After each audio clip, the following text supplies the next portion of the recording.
What's your name? What do you do?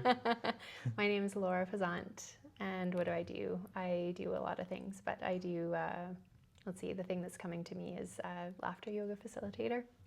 First, let's start with like how you got there. So where were you born and where did you grow up? And Yeah, so I was born in Regina, and my parents were quite young when they had me. So my mom was 18, almost 19. My dad was, I think, 20 or so. And my parents had challenges with drugs and alcohol at that time. And so my mom ended up leaving my dad when I was about 3 or 4 and followed my grandparents. My grandpa got a transfer to Winnipeg with his job. And so followed my grandparents there. And we spent some time in a addiction treatment facility for the first little bit in Winnipeg. And then once that was done, then we moved in with my grandparents for a little while. And then my mom got settled with going back to university, and then we got our own apartment and everything. So wow, so you said you were 3 or 4? yeah, At that age, did you know what was going on? Did you understand? I don't What think did the so. scope look like for Yeah, you? no, I don't think so. Essentially, like I remember having fun. Like I remember, like for example, like at the facility that we stayed at, I remember that it was a really fun place with lots of kids, and that we spent time outside. And there was this field in the back of this building that we were in, and it had tall grass, and we'd go and we'd play in it and things like that. And yeah, so I remember just like having a good time there, and then I remember also just with my grandparents having a really nice experience, because not everybody gets to have that experience with their grandparents. No. Yeah. So I feel really lucky to be able to have had lived with my grandparents several times through my childhood, and then also through university. And then I also got to be really close with my dad's parents as well, just in like doing going for different like holidays and things like that. I'd spend a lot of summers in Regina Beach, is where they lived for their retirement. So that was pretty special to have those connections with them. At what age did you learn or understand that it was like an addictions thing that your parents had? I think at a time, let's see, when, with like going and spending time in the facility, I don't know that I was old enough to really know what was going on, but I think it was more when there was a divide between my mom and my dad. And my mom is taking steps to be healthy, and then dad is on a different path and not well, and I wouldn't hear from him for months and things like that. So I think it was kind of, I don't know, I think maybe 6 or so was like the first, the first memory that I have that it was like, dad's not here and this is why, and things like that. So Did you ever hide it from people? Like, was there ever shame or guilt or? yeah, I would say so. I would say that it would usually be my close friends that would find out about like that there's drug issues going on in my family and things like that. So yeah. Man, Yeah. how do you think, like growing up, like do you think that even affected you, your mental well-being, and any part of you as a person in that way? Yeah, I would say so. I think that because I had times where there was stability and a loving atmosphere and things like that, like in some times, but then other times it was just kind of a little bit inconsistent, I think. So I would say that I don't know exactly like where the first seed of anxiety happened or anything like that, but I would say that in reflecting on that, that makes sense. It makes sense to feel like to have anxiety when there's been some real ups and downs and inconsistency.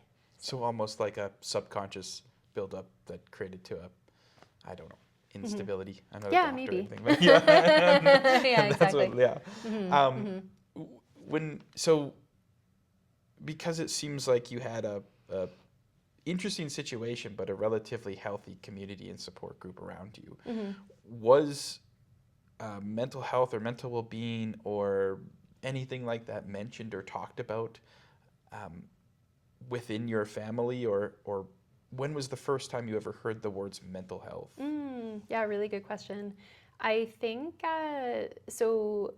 my mom has had different challenges as well. Like my mom had depression for different times as well, and so I would learn, or I guess I would know what that was like through her. And then when I was about in my late 20s, I think that was when she first got diagnosed with bipolar disorder as well. So she typically was very stable and like a rock in our family, with times of depression and not having energy to do certain things. But then being diagnosed with bipolar disorder was a big thing. Well, I mean, at any time, but also it was quite late in life for her. And that was the same year that I had a travel experience that really brought my anxiety to the surface as well. So I was really struggling with anxiety at that time. And then it was probably about 9 months later or so that my mom had her first very serious manic episode. And then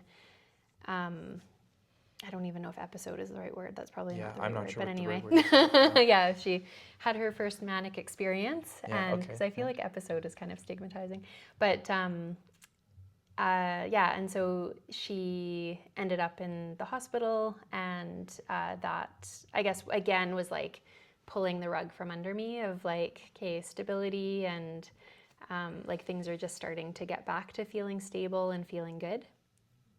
And interestingly, a few months after that was when I tried laughter yoga. So it was a very stressful, disturbing, like traumatic travel experience, spending several months with a lot of anxiety, feeling like I was just getting going, doing okay, and then having that happen with my mom when I came back to Canada from New Zealand for a wedding. It happened to be for a wedding. I was back, wow. and then we had a family gathering, and then and then she was quite unwell.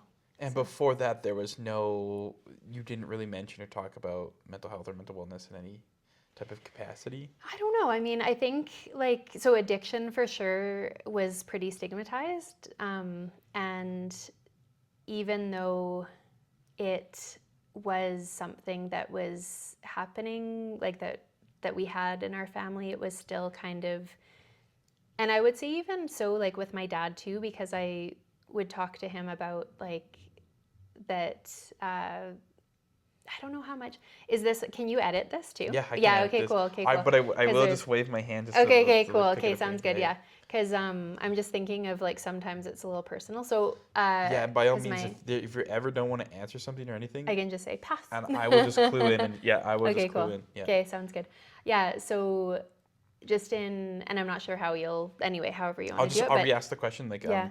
like before your travel experience and all of those chain events that led up, Mm-hmm. was you said addiction was talked about or you kind of had an understanding, but mental health and mental well-being not really? Mm-hmm. I think like well, my dad was really involved in AA and did had I think a couple of years of sobriety, and so the language of AA was something that had been ingrained in me a little bit of using the words, hi, my name is X and I'm an alcoholic or I'm an addict, and having that identity around it, and that I'm powerless over alcohol and drugs. And now I'm feeling differently about that now, that it's not necessarily that you need to, like I'm a human, first of all. I'm a human and I use drugs. I'm a human and I struggle with with using drugs, or I struggle with addiction or something like that.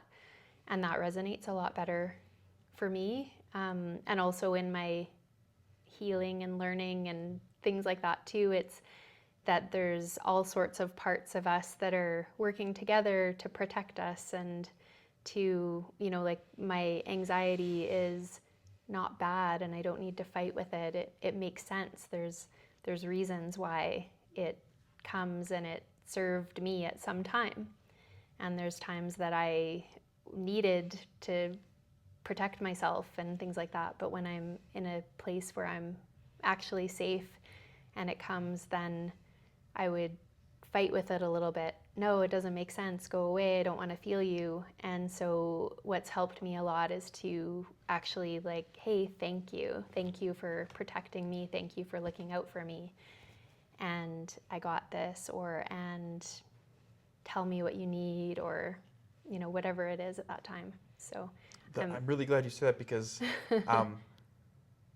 like, identity is such a huge thing.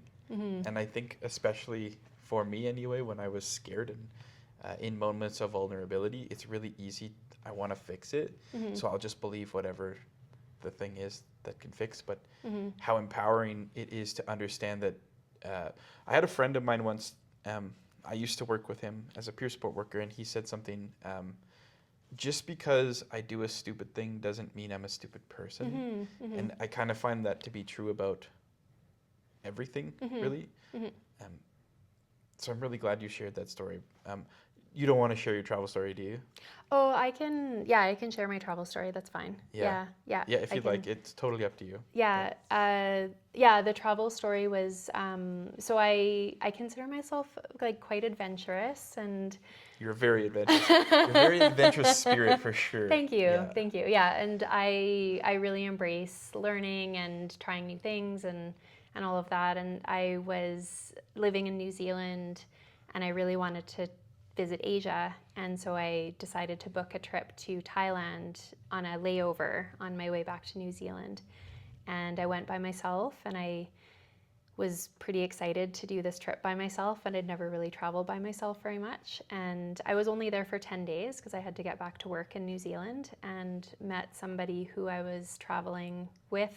We met just on the airplane and decided to travel for the first 5 or so days together. And then I went to essentially I went to like a outdoor party in one of the islands. I'm pretty sure something was put in my drink because I started to feel really weird. Okay. Yeah, and then wanted to go home back to the hotel, and then I got on a scooter taxi, and the person who was driving the scooter taxi kind of did a sexual advance towards me, and then and so I was really out of it, and I was in the middle of nowhere. I had no idea where I was, and not speaking the language, and all the things, just by myself. And so, and thankfully I was like, no, and I kind of made a big deal out of it. And then he brought me back to the hotel, and like nothing went further than that. But the very next day I woke up and I was like, oh my God, I'm in this place and I have no support system. And then I ended up having panic attacks for like the last few days of the trip. Went back to New Zealand, and then kept like the panic attacks continued. Thank you for sharing the story. That's awful. I'm glad you're on the other end. Yeah, thank you. To sort of shift gears, walk me through now. So you have this travel experience. A chain of events happens, and that leads you to laughter yoga. So, as I mentioned before, like my first experience into laughter yoga was like on a whim. You invited me. It was never like a calling or something that I've seen over and over and over. I'm like, I wonder if I could do that. What was your experience getting started with? What drew you to it? And because you've been doing it now for 15 years. This will be my 16th year. Wow. So. Okay. So year one, day one, what got you in? How did you see it? How did you experience? Yeah. So the travel experience, although it was really unfortunate, it was also a way that it led me to actually face anxiety and listen a little bit to anxiety, and also do things to take care of myself too. So I can talk a little bit later about another experience that I had with anxiety, but at this point in time, it was more about what is it that's going to help me to feel well, and doing all the things where I get busy and I'm trying to check boxes, and all of that wasn't what would help me feel well, even though it would, I don't know, appease my ego in like all the things I did, I guess. And so I was studying yoga teacher training a couple of years earlier, and I had heard about laughter yoga as just another modality of yoga, and thought, oh, that's interesting, kind of different, but maybe I'll experience that one day. And then it was in 2010 that I had that travel experience, and several months go by and I'm doing all the things I can to feel okay. And then it was October 2010 that I thought, you know what, I actually want to try something to be proactively more joyful. And I remembered yoga, laughter yoga. So I Googled laughter yoga New Zealand. And it was Christchurch, New Zealand. They had a training that was coming up, and it was the October training. So I think it was maybe a week or two away. And so I had just made the timing to join this training, and then went to Christchurch. And I went there it was a 45-minute flight. I flew there, 45-minute flight, and anxiety comes up a lot in my travels sometimes, so the flights are a little bit of a trigger. And so I had to take a lorazepam to fly, to not have a panic attack on the flight. And then when I got there and I spent the weekend laughing, then on the Sunday, so it was just 2 days later on the Sunday, I of course kept my lorazepam with me just in case, and I still travel with lorazepam just in case. And but I didn't have to take it. And so I got on, and I felt so good within myself to be able to just know that I had the tools that I needed, and that I had just within me to be able to laugh and to feel good and release all kinds of great hormones, and not have a panic attack on the airplane. Isn't it kind of weird how, like, often something negative, I'm using air quotes for people listening on audio, but something negative is what teaches you the something positive? Absolutely. Okay, so the question, what is laughter yoga? What is it? In the best description, because obviously we could probably do a whole hour and a half on what it is, but in your best description, in your interpretation and perspective, what is laughter yoga? Laughter yoga is intentional laughing. So it's intentionally choosing joy, intentionally making joyful sounds with our breath in order to feel good. And we do it in a group of people. I know for myself, I'm working on this, but when I promise myself things, I don't always follow through. But I know when there's other people that are going to hold me accountable, then I usually achieve my goals more when I have accountability than when it's only myself holding myself accountable. And so laughing in a group together, and also just getting the energy and the mirror neurons that we're developing and empathizing with each other is really powerful. So doing it at a group, laughing on purpose, initiating laughter exercises where we're laughing while we're doing different day-to-day activities, and then it becomes contagious and spontaneous often. Okay, so let me ask you this now. Yeah. My first interpretation when I thought, because you trained me in laughter yoga, and my first interpretation was, when I think of yoga, I come from a very westernized thought that it's stretching and how much downward facing dog and warrior 3 is in laughter yoga? Not a lot, almost nothing. Essentially, yeah. And yoga is so huge as well. Like, if you were to ask one person what is yoga and another person what is yoga, that was actually an exercise we did in the very beginning part of my yoga teacher training, and then at the very end.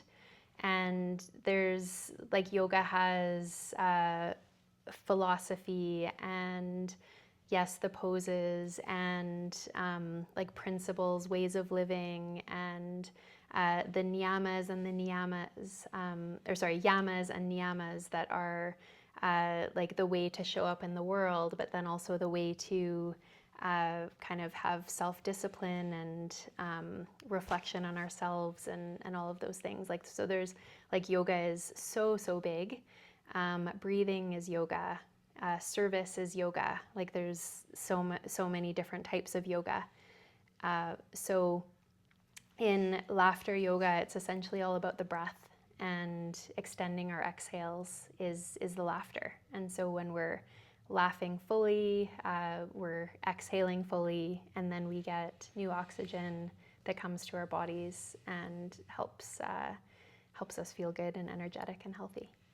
Something else like that I noticed. I'm sure there's a scientific thing to this, but like, it almost felt like a massage for my the inside.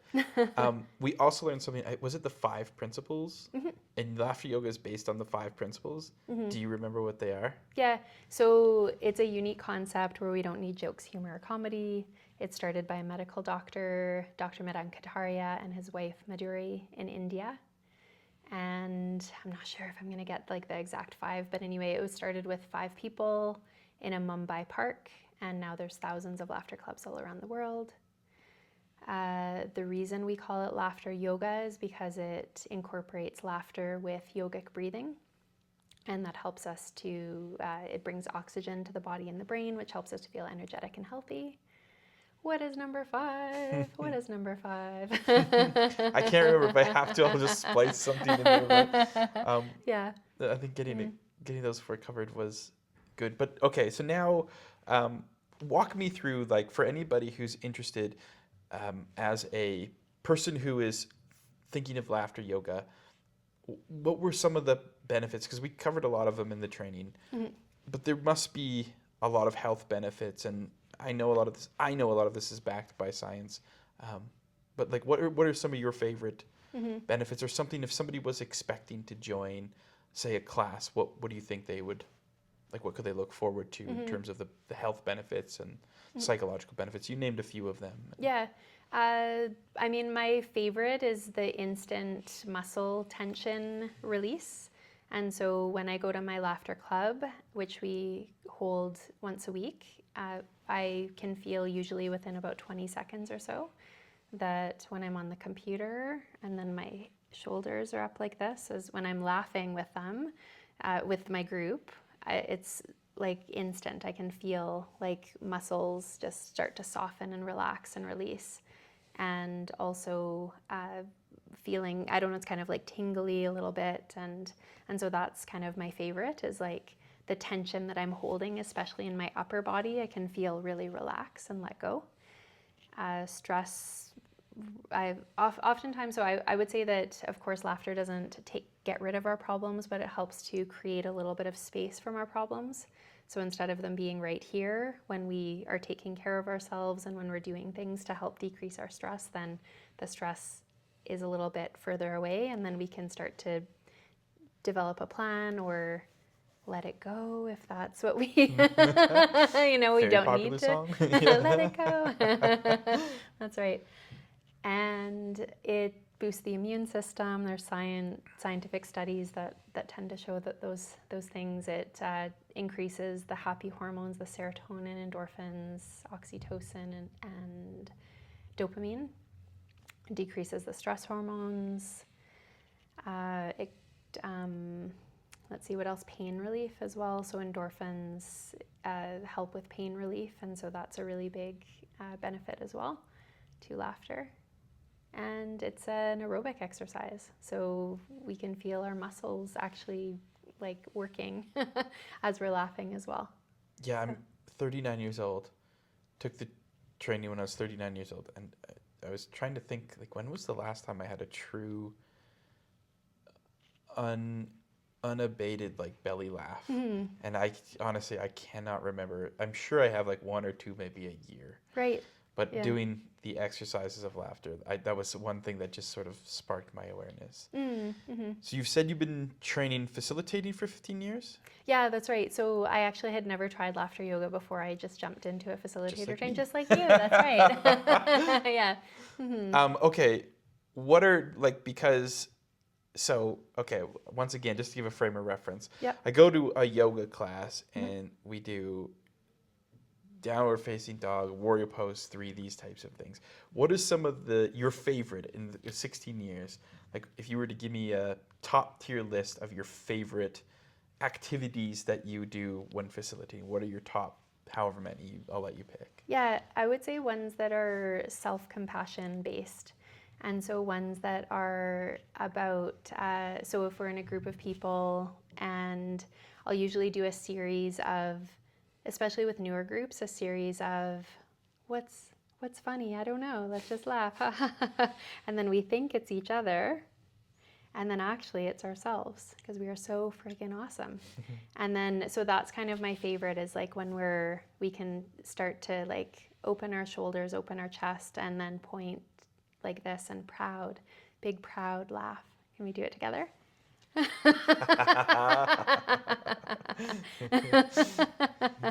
Yeah, there you go. Yeah.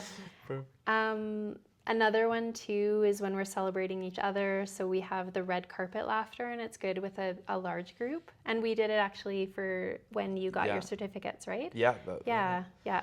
I've done that before. Yeah, and so when people are on the side, and then each person takes turns being in the middle, and you can dance and you can wave, and however you want to walk down the red carpet, and we're all your biggest fans. I feel like that is quite empowering. One of my other favorite ones, it reminded me of a kid with the parachute. Yeah. When we did the parachute thing, Mm-hmm. you brought out the big, colorful, if people can remember, at least when I was going to elementary school, it's like that big circular parachute thing with all the pie pieces of different colors. There's a hole in the middle, I think, right? Yeah. That was a ton of fun. Mm-hmm. You've been doing this for 16 years. Now you're training other people. What do you think is, like, do you have a mission statement or a goal? Like, do you want everybody to learn how to do laughter yoga? How do you find the state of laughter yoga? Are people receptive to when they hire you? Because I see you do a lot of things like corporate work and things like that. I've had corporate jobs. No corporate place I've ever worked at would ever hire a laughter yoga, right? Like, that's not like leadership, first aid, conflict resolution training. Mm-hmm. So how do you find the barrier, or how do people receive you as a facilitator going about essentially your business? Mm-hmm. Yeah, good question. So I guess I have a few thoughts on that. One is that a lot of the times it's organizations that are quite open in experiencing diverse ways. So I would say organizations that are quite innovative and open and into wellness in general. Another thing is that it's often celebratory times. So it could be a team building day, or it could be a conference or a wellness day or something like that. So it's not necessarily, as much as I would love to go in every Friday and work with the same people, it's often a one-off that I'm doing. And another thing too is that, so actually my degree is in conflict resolution studies. Wow, okay. So there, like, double whammy. Double whammy. And interestingly, like, I find this to be it's proactive conflict resolution, in the sense that when we feel good ourselves, that ripples out to other people. And when we feel good ourselves, we're more clear-headed and focused to be able to handle challenges, conflicts, problems that arise. So so I, again, kind of like a proactive, not necessarily conflict resolution, but it's community building, and it helps to create trust and to create to bond with people, so that when challenges arise, it becomes more achievable and more comfortable, I guess, to be able to talk through challenges and work through challenges. Yeah, I'm really glad you said that. Like, I mean, one of the things, I don't feel like there's, the words I'm going to use aren't the correct words, but something I noticed when I was doing the training was, it's not a forced vulnerability. Like, you weren't forcing me to do anything. But one of the things I noticed, even in conflict resolution and everything, is if you were to take like a step back, a 5,000-foot scope, and look at two people, you can see a human being on the other side, but everyone's jockeying for position. I'm an entrepreneur, so I'm always in like contract negotiations. Like, everyone's trying to negotiate price and negotiate things, and you're trying to give just enough, but you want to maximize all of these things. And I found when I was in the training and I was doing the laughter yoga, there's none of that, and you're in this vulnerable space, and you're sharing this vulnerable moment. So I can see how it can impact businesses, teams, things like that. And it's not like a forced vulnerability where, you know, you're trying to, it's like nothing seems manufactured when you're doing it. From here, what do you think the future of laughter yoga looks like? What's your future in laughter yoga? You know, are you trying to take this thing around the world? Are you trying to make this a life mission goal of yours, or how do you see yourself fitting in? Is this going to be a leapfrog to a platform you can jump from to go to something else? Yeah, really good question. It is a global movement, so it's already around the world. So I don't need to take that on Now you can just jump from port to port and just hang out for a bit. It's so true. Yeah, it is. It is. So I am going to New Zealand next week, and my teacher who taught me laughter yoga, I'm going to meet up with her. Fantastic. And so that will be really cool. I'm actually staying with someone who I met through my laughter club. She comes to our laughter club. She lives in New Zealand, in Napier, New Zealand. And she's invited my family to come and stay with her. So it'll be my first time meeting her in person. So the connections are so incredible with this global community that we have. And then I'm also going to be I'm planning a conference with several people from across Canada and the US. We're doing a conference in Vancouver in September all together. And there's people who have expressed interest from India and I think Germany. Like there are a few people. I have this form that people filled out, and an interest form. And so it'll be an international setting there. And then I'm also going to present at the conference in Turkey, in Antalya, Turkey in May as well. So. And you mentioned a laughter club. This is where people can get together and you're part of one of these. And you told me already, but there are many around the world. Yeah, that's right. Yeah. And these are just places. And who can be in a laughter club? How do you start a laughter club? Anybody can be in a laughter club, and starting a laughter club, you would take the training to be a laughter yoga leader. So you've got some structure and direction and stuff like that in starting a laughter club. It's not hard to become a laughter yoga leader. It's a 16-hour training, so you can do it over a weekend. It's the one you did. That's right. Yeah. For anyone out there, it was super easy. It was super fun. Like, I don't know if I'll ever teach a class, but worth checking out for sure. Yeah, for sure. And sometimes people take the training and they don't have an intention of leading, but it's more to deepen their understanding and experience as well, and that works as well. And so our club meets on Sundays at 5 Mountain Time, and it's available to anybody. As I said, it's a global community, so there's folks that come from, Calgary, but also from other places in Alberta and around Calgary? the world. They come from Calgary. Oh, yes, they come from, okay. Yes, they come from Calgary. As we're filming this interview, we are in Calgary. Yes, we are in Calgary. Yeah, that's okay, right, exactly, yeah. So there's folks that come from Calgary, and then other places in Alberta, across Canada, and then the United States and internationally too. So we have people, as I said, Wendy from New Zealand, who I'm going to go and visit. Yeah. And people from the UK sometimes come. It's a little bit late for them, but if they're night owls, they could come. And then there's folks from Asia that come sometimes as well. Really cool. I don't have any more questions. Is there anything else you wanted to add?